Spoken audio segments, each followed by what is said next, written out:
जय हिंद दोस्तों, आज की इस वीडियो में हम बात करेंगे इंटेलिजेंट ब्यूरो की जो ऑफलाइन वैकेंसी निकला था उसका फॉर्म फिलअप प्रोसीजर के बारे में बताऊंगा विस्तार से। सारे इंफॉर्मेशन आपको नोटिफिकेशन से लेकर फॉर्म फिलअप तक मैं आपको विस्तार से स्टेप बाय स्टेप वीडियो में बताते जाऊंगा। तो दोस्तों, अगर आप इस चैनल पे नए हो तो चैनल को सब्सक्राइब करके बेल आइकन दबा के ऑल कर दीजिए, ऐसे हर तरह की जॉब की नोटिफिकेशन आपको मिल सके। तो दोस्तों, चलते नोटिफिकेशन की ओर।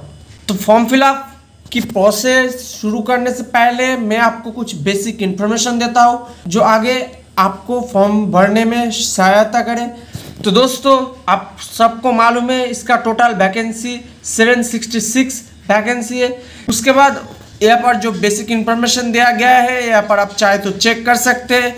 इस एड्रेस को आपको भेजना होगा assistant director /G3 intelligent bureau ministry of home affairs 35S P मार्ग बापू धाम न्यू दिल्ली 110021। इस एड्रेस पे आपको फॉर्म को भेजना होगा प्रिंट करने के बाद। उसके साथ आपका जो बायोडाटा है, एजुकेशन क्वालिफिकेशन, ग्रेजुएशन, जो डॉक्यूमेंट्स है, जो एजुकेशन क्वालिफिकेशन लगेगा सारे आपको देना पड़ेगा। अगर एक सर्विसमैन हो तो डिस्चार्ज बुक सर्टिफिकेट देना पड़ेगा, एडिशनल कास्ट फॉर्मेट देना पड़ेगा और डोमिसाइल जो इंफॉर्मेशन है उसको आपको देना पड़ेगा। उसके बाद इसका जो फॉर्म भेजने का ड्यूरेशन है वो एम्प्लॉयमेंट न्यूज़ के जब निकलेगा उससे आपको 60 डेज के अंदर आपको भेजना होगा।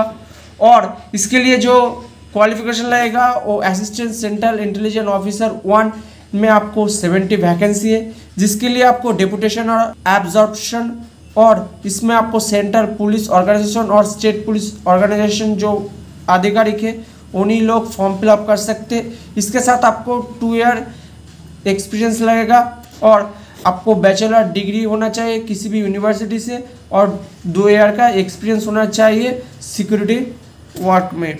उसके बाद यहाँ पर assistant central intelligence officer 2 executive में आपको 355 वैकेंसी है, जिसमें आपको सेंट्रल पुलिस ऑर्गेनाइजेशन और स्टेट पुलिस ऑर्गेनाइजेशन लोग की डिफेंस फोर्स में जो कैंडिडेट है उन्हीं लोग अप्लाई कर सकते हैं। इनके लिए आपको 5 ईयर ग्रेड रेनेल्डर और appointment there to an regular basis in level 6 पर आपको पे स्केल रहेगा। इसके लिए आपको ग्रेजुएशन पास और 2 ईयर का एक्सपीरियंस रहेगा सिक्योरिटी और इंटेलिजेंट वर्क में। उसके बाद यहाँ पर जो कंप्यूटर क्राइटेरिया है उनको आपको क्षमता होना चाहिए। जूनियर इंटेलिजेंट ऑफिसर 1 एग्जीक्यूटिव में आपको 50 वैकेंसी है, जिसमें आपको ग्रेजुएशन पास होना चाहिए और आपको वर्क एक्सपीरियंस होना ज़रूरी है। जूनियर इंटेलिजेंट ऑफिसर 2 एग्जीक्यूटिव में 100 वैकेंसी है, जिसमें आपको ग्रेजुएशन पास होना चाहिए और सेंट्रल पुलिस ऑर्गेनाइजेशन और स्टेट पुलिस ऑर्गेनाइजेशन अधिकारी की फॉर्म फिलअप कर सकते हैं इसमें, जिसमें आपको 5 ईयर ग्रेड पे स्केल मिलेगा और आपको रेगुलर बेसिस में जो पेरेंट कैडेट और डिपार्टमेंट कैंडिडेट है उन्हीं लोग फॉर्म फिलअप कर सकते हैं। असिस्टेंट सिक्योरिटी असिस्टेंट और एग्जीक्यूटिव में आपको 100 वैकेंसी है। इनमें आपको स्टेट पुलिस और डिफेंस में जो आधिकारिक है उन्हीं लोग फॉर्म फिलअप कर सकते हैं। एक्स कैडेट कैंडिडेट इनको फॉर्म फिलअप कर सकते हैं। जूनियर इंटेलिजेंट ऑफिसर 1 में आपको रेगुलर बेसिस में जो पेरेंट कैडेट है उन्हीं लोग और डिपार्टमेंट कैंडिडेट लोग ही फॉर्म फिलअप कर सकते हैं सेंट्रल स्टेट गवर्नमेंट और सेंट्रल पुलिस ऑर्गेनाइजेशन के। इनमें आपको 5 ईयर रेगुलर बेसिस सर्विस में जो grade render and after appointment के जो पे स्केल है उनको मिलेगा और इसमें आपको ड्राइविंग लाइसेंस इशू कराना होगा। उसके बाद आपको जो junior intelligent officer grade 2 motor transport है इसमें आपको 35 वैकेंसी है, जिसमें आपको जनरल बेसिस में सेंट्रल स्टेट और सेंट्रल पुलिस ऑर्गेनाइजेशन के लोग ही कैंडिडेट फॉर्म फिलअप कर सकते हैं। उसके साथ आपको अगर एक सर्विसमैन है तो भी आप फॉर्म फिलअप कर सकते हैं। इनके लिए आपको 1 ईयर एक्सपीरियंस होना चाहिए। Security assistant motor transport 20 vacancy है, जिसमें आपको state governor holding analogous post में आपको रेगुलर बेसिस में काम मिलेगा और एम्प्लॉयमेंट और इंटेलिजेंट ब्यूरो में आपको 3 ईयर रेगुलर सर्विस पे बैंड और 6 ईयर रेगुलर सर्विस पे बैंड 1 में आपको मिलेगा। इसमें आपको मैट्रिकुलेशन पास होना चाहिए और मोटर कार में आपको लाइसेंस होना चाहिए और आपको कोई नॉलेज होना चाहिए मोटर मैकेनिकल में। उसके बाद अगर आपके पास हलवाई काम कुक में आपको 9 वैकेंसी है, जिसमें आपको 10 पास सर्टिफिकेट होना चाहिए और आपको 2 ईयर का गवर्नमेंट डिपार्टमेंट और अंडरटेकिंग प्रोसेसिंग में आपको क्वालिफिकेशन यानी एक्सपीरियंस होना चाहिए। उसके बाद अगर आप केयर टेकर है, उनमें आपको मैक्सिमम एज लिमिट आपको 56 है और आपको एम्प्लॉयमेंट न्यूज़ यानी आपको जो डिपार्टमेंटल कैंडिडेट है और एक्सपीरियंस है उन्हीं लोग आपको फॉर्म फिलअप कर सकते हैं। जूनियर इंटेलिजेंस ऑफिसर 2 में आपको सेंट्रल गवर्नमेंट और स्टेट गवर्नमेंट की कैंडिडेट फॉर्म फिलअप कर सकते हैं, जिसमें आपको डिप्लोमा इन इंजीनियरिंग में क्षमता होना चाहिए। Electronics telecommunication, electronics communication, electrical और इलेक्ट्रॉनिक्स में जो इन्फॉर्मेशन है उन्हीं लोग फॉर्म फिलअप कर सकते हैं। उसके बाद यहाँ पर जो फॉर्म है ये आपको प्रिंट का लेना होगा। 10, 11, 12, 13, 14 इस पेज को आपको प्रिंट कर लेना होगा। तो प्रिंट करने के बाद आपके पास 1, 2, 3, 4 और 5 इस 5 पेज आपके पास होना चाहिए। उसके बाद यहाँ पर आप किसी भी कलर पेन से आपको फॉर्म फिलअप कर सकते हो। ध्यान रखना यहाँ पर सारे फॉर्म आपको ब्लॉक लेटर में फिलअप करना पड़ेगा। यहाँ पर आपका नेम लिखना पड़ेगा, उसके ठीक नीचे आपको एड्रेस भर देना होगा। जितना आप भरा सकते हो इतना आपको एड्रेस लिख देना होगा। उसके बाद आपका date of birth Christian era, पहले आपका डेट, मंथ और ईयर के हिसाब से लिखना होगा। उसके बाद आपने जब date of entry into service यानी आपने जब सर्विस में एंट्री किया था उसका डेट यहाँ पर लिखना होगा। सेंट्रल और स्टेट यहाँ पर आप भर देना, आपके हिसाब से आप स्टेट में काम करते हो कि सेंट्रल, इसमें आपको लिखना पड़ेगा। उसके बाद यहाँ पर आपका एजुकेशन क्वालिफिकेशन भर सकते हो। जिस पोस्ट के लिए आप आवेदन कर रहे हो उस पोस्ट में जो एजुकेशन क्वालिफिकेशन है वो भी भर सकते हो, नहीं तो अगर आपके पास कोई हायर क्वालिफिकेशन है तो भी आप भर सकते हो। यहाँ पर आपको छोड़ना होगा क्योंकि अगर आप एक सर्विस में नहीं तो भी आपको फिलअप करना होगा इस पोर्शन पे 5% पे, नहीं तो आपको छोड़ देना होगा। अगर आप रेगुलर बेसिस कैंडिडेट है तो यहाँ पर आपको छोड़ देना होगा। उसके बाद उसके ठीक नीचे आपके पास कोई एजुकेशन क्वालिफिकेशन एक्सपीरियंस जो भी है यहाँ पर आप दे सकते हो। अगर आपके पास कोई एसेंशियल क्वालिफिकेशन है तो यहाँ पर आप दे सकते हो एक्सपीरियंस जिसमें है, जिस पोस्ट के लिए आप आवेदन कर रहे हो उसका एक्सपीरियंस आपको अगर है तो यहाँ पर आपको देना मस्ट है। उसके बाद हायर एजुकेशन क्वालिफिकेशन है तो यहाँ पर आप दे सकते हो। किस पोस्ट में अगर आपका कोई एक्सपीरियंस है तो आप भी यहाँ पर भर सकते हो, और अगर कोई है तो भी आप यहाँ पर एडिशनल कर सकते हो। उसके बाद यहाँ पर जो 5.1 और 5.2 जो पोर्शन है यहाँ पर आप छोड़ सकते हो। अगर आप किसी पोस्ट के लिए एसेंशियल है, वर्क एक्सपीरियंस है, किसी पोस्ट में अबाव किसी जिस पोस्ट के लिए आप आवेदन कर रहे हो, जैसे आप अगर ड्राइवर के लिए आवेदन कर रहे हो यहाँ पर आप दे सकते हो, नहीं तो आप छोड़ सकते हो। उसके बाद इस फॉर्म को यानी एनेक्सर बी अगर फॉर्म फिलअप हो जाएगा उसके बाद उसके ठीक नेक्स्ट पेज पे आपको आना पड़ेगा। यहाँ पर आप सेंट्रल गवर्नमेंट, स्टेट गवर्नमेंट, किस गवर्नमेंट के अंदर आप काम करते हो इसको आपको देना पड़ेगा। किस स्टेट में आप काम करते हो यहाँ पर आपको भर देना होगा। उसके बाद अगर आप एक सर्विसमैन हो, ईएसएम है, तो यहाँ पर आपको सीधा ईएसएम कर देना होगा और ऐसे आपको करने की कोई जरूरत नहीं। उसके बाद आपका जो एक्सपीरियंस है, अगर आप रेगुलर बेसिस कैंडिडेट है यानी काम करते हो तो यहाँ पर उसका किस army, navy, air force, state government जिसमें आप काम करते हो यहाँ पर आपको भर देना होगा। यहाँ पर आपका पे स्केल जो है यहाँ पर आपको भर देना होगा। अगर आप रिविजन टू प्लेस और इंडिकेट प्री रिवाइज स्केल में आते हो तो यहाँ पर आपको भर देना होगा, नहीं तो आपको छोड़ देना होगा। टोटल पर मंथ आपका जो सैलरी है यहाँ पर आपको भर देना होगा। उसके बाद बेसिक पे है, यहाँ पर आप आपका जो बेसिक पे स्केल है यहाँ पर आप वो भी दे सकते हो, जो लेवल है वो भी आप दे सकते हो। ग्रेड पे आपका जो है यहाँ पर आपको भर देना होगा। टोटल जो आपका अमाउंट है यहाँ पर आपको भर देना होगा।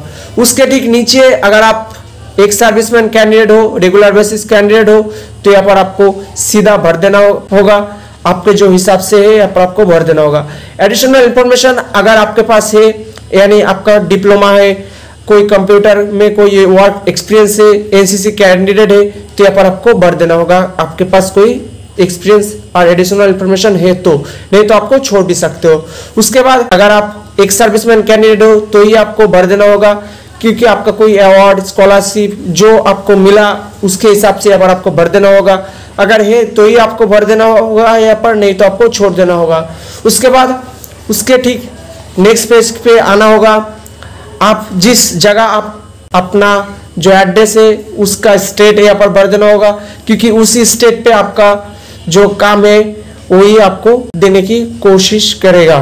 फिर से अगर आप री एम्प्लॉयमेंट है किसी जगह किसी वैकेंसी पे, उसका स्टेट का नाम यहाँ पर आपको भर देना होगा। उसके बाद अगर आपके पास SC/ST कैंडिडेट हो तो यहाँ पर आपके हिसाब से भर देना होगा। उसके बाद यहाँ पर चाहे तो आप पढ़ सकते हो, नहीं तो आपको छोड़ के यहाँ पर आपको सिग्नेचर ऑफ कैंडिडेट के ऊपर आपको रनिंग हैंड सिग्नेचर कर देना होगा। यहाँ पर आपका एड्रेस भर देना होगा, यहाँ पर आपका डेट लिखना होगा। उसके ठीक बाद आपको जो पोर्शन है यहाँ पर आपको आना होगा। इस पेज पे आप किस जगह काम करते हो, अगर आप एक सर्विसमैन हो, रेगुलर बेसिस हो तो यहाँ पर आपको भर देना होगा। आप किस बटालियन पे, किस जगह, किस ऑफिस, किस इंस्टीट्यूट पे काम करते हो उसका नेम लिखना होगा। किस पोस्ट पे आप थे यहाँ पर आपको भर देना होगा। कौन सी डेट से कौन सी डेट तक आपका काम है तो आपको भर देना होगा। अगर आप रेगुलर बेसिस है तो यहाँ पर आपको फॉर्म देके उसका डेट भर देना होगा। अगर आप एक सर्विसमैन है तो यहाँ पर आपको कितना डेट तक आप काम कर चुके हो यहाँ पर आपको भर देना होगा। पे बैंड यहाँ पर आपको भर देना होगा। किस लेवल तक किस पोस्ट पे आप काम कर चुके हैं यहाँ पर आपको भर देना होगा। यहाँ पर एक सर्विसमैन कैंडिडेट के लिए आपका जो एक्सपीरियंस बुकलेट है उसके हिसाब से यहाँ पर आपको भर देना होगा। आपका प्रेजेंट एम्प्लॉयमेंट किसमें है यहाँ पर आपको भर देना होगा। परमानेंट और क्वासी परमानेंट जो भी है यहाँ पर आपको हिसाब से भर देना होगा। उसके बाद अगर आप प्रेजेंट एम्प्लॉयमेंट है तो यहाँ पर आपको रेगुलर बेसिस है कि कॉन्ट्रैक्ट बेसिस है यहाँ पर आपको भर देना होगा। अगर आप कॉन्ट्रैक्ट बेसिस है तो आपको यहाँ पर आपको कितना ईयर है वो आपको यहाँ पर उसका डेट लिखना होगा। इस यहाँ पर आपका इनिशियल अपॉइंटमेंट डेट लिखना होगा, पीरियड लिखना होगा, नेम किस पोस्ट पे आप काम करते हो यहाँ पर आपको भर देना होगा। किस पोस्ट पे आप काम करते हो, पे स्केल क्या है यहाँ पर आपको भर देना होगा। यहाँ पर आपको छोड़ देना होगा। अगर आप एक सर्विसमैन नहीं हो तो ही आपको यहाँ पर आपको फिलअप कर देना होगा, नहीं तो आपको छोड़ देना होगा। उसके बाद इस लास्ट पोर्शन पे यहाँ पर आपको कुछ नहीं करना होगा। यहाँ पर जो एम्प्लॉयर कैडेट कंट्रोलिंग अथॉरिटी के द्वारा आपको सिग्नेचर और सील कराना होगा। सारे आपको डॉक्यूमेंट्स आपके हिसाब से फिल करना होगा। ध्यान रखना सारे डॉक्यूमेंट्स आपको ब्लॉक लेटर में फिल करना होगा। उसके बाद सारे जो डॉक्यूमेंट्स है, डोमिसाइल, कास्ट फॉर्मेट, एक सर्विसमैन के लिए जो सर्विस है, education qualification, SC/ST format, education qualification graduation तक सारे आपको इंफॉर्मेशन आपको जो डॉक्यूमेंट्स देना होगा सारे आपको देने के बाद यहाँ पर आपको सेल्फ अटेस्टेड कर देना होगा। सारे अरेंज होने के बाद यहाँ पर सारे डॉक्यूमेंट्स पे आपको सेल्फ अटेस्टेड कर देना होगा, सिर्फ एप्लीकेशन फॉर्म को छोड़ के। इस एप्लीकेशन फॉर्म पे आप जिस जगह पर आपका सिग्नेचर मांगा है उसी जगह आपको सिग्नेचर कर देना होगा। किसी नीचे यहाँ पर आपको सेल्फ अटेस्टेड करने की जरूरत नहीं, लेकिन सारे जो डॉक्यूमेंट्स आपको देना होगा उस डॉक्यूमेंट्स पे आपको सेल्फ अटेस्टेड मार्क्स से जैसे मैंने किया है ऐसे आपको सेल्फ अटेस्टेड कर देना होगा। सारे डॉक्यूमेंट्स और फॉर्म फिलअप हो जाने के बाद आपको एक इन्वेलप लेना होगा जिसपे आपको राइट साइड पे assistant director /G3 intelligent bureau ministry of home affairs 35 SP मार्ग बापू धाम न्यू दिल्ली 110021 उस एड्रेस को आपको राइट साइड पे इन्वेलप पे 2 देकर यहाँ पर आपको लिख देना होगा। और लेफ्ट साइड पे आपको फॉर्म देके अपना जो एड्रेस है वो आपको भर देना होगा। Name, care of, address, post office, police station, district, state, pin, जैसे मैंने फिलअप किया ऐसे आपको फिलअप करना होगा। एप्लीकेशन फॉर द पोस्ट, आप कौन से पोस्ट के लिए आवेदन करें यहाँ पर आपको लिख देना होगा। तो सारे होने के बाद यहाँ पर आपको ऐसे फोल्ड कर देना होगा। फोल्ड करने का तरीका आपको ऐसे होना चाहिए, जो बायोडाटा का जो पहला पेज है यहाँ पर आपको शो होना चाहिए। उसके बाद जिस एनवेलप पे आप भेजेंगे उस एनवेलप के अंदर आपको ऐसे भेजना होगा। उसके बाद यहाँ पर आपको गम लगा के आपको भेज देना होगा। तो दोस्तों आज के लिए इतना ही। वीडियो को अच्छा लगा तो लाइक करें, कमेंट करें, मुझे पता चले कि आपको अच्छा लगा। किसी इंफॉर्मेशन अगर आपको जानना है तो कमेंट करिए, दोस्तों में शेयर करिए। जय हिंद, वंदे मातरम, भारत माता की जय।